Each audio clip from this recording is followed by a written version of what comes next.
জানেন কালকে বাংলাদেশ কি জন্য হেলাটা হারছে জানেন আপনি? সবাই ভরসা করছিল সাইফ হাসানের উপরে সবাই ভরসা করছিল, কারণ বাংলাদেশের ডপ মারানের ফুতাইত একটা হাউরজা আর একটা যেটা হাউরজা এটা ভাবে আমি বালা করতেছি না, আমি বালা করতে পারছি না, হ্যাঁ বালা করবো, আমি বালা করতে পারছি না, হ্যাঁ বালা করবো, যেটা হাউর জায়গা। তারপরে যে একটা মেন নামে ওই যে এটা দে হিটার দোষ এমনি এমনি কালকে হেলাটা হেরে গেছে। বুঝেন না কথাটা? এমনি এমনি কালকে হেলাটা হেরে গেছে।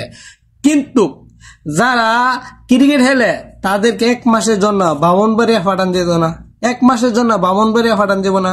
ডপ মারানি ফুটে যদি 1 মাসের জন্য বামনবাড়িয়া যা, তে বামনবাড়িয়ার ফুলাবান যারা বুড্ডা খেতে ক্রিকেট খেলে, যারা মনে করো ধান খেতে ক্রিকেট খেলে, যারা ফেক ফানিতে ক্রিকেট খেলে, তাদের সাথে 1 মাস খেলাবার দরকার ছিল।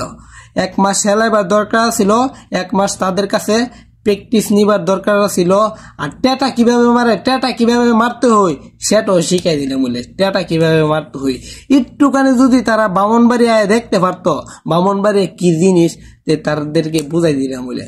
টপ মারানির ফুতাইতের কারণে আমরা যারা আছি লজ্জা পাইতাছি। পাকিস্তানের যে দর্শক আছিল, এই দর্শকরা কইছে বাংলাদেশ জিততে দেব, পাকিস্তান হাইরা দেব। হেরাও নিজেরাও কইছে, পাকিস্তানের দর্শকরাও কইছে বাংলাদেশ জিত গিয়া পাকিস্তান হার গিয়া, এই কথা এরা বলছিল হেলার আগে। টপ মারানি ফুতাইতের কারণে হেলা কিছুতেই সম্ভব না, কারণ এটাদের ডপ মারানের ফুতাইতের দেশ বাংলাদেশ।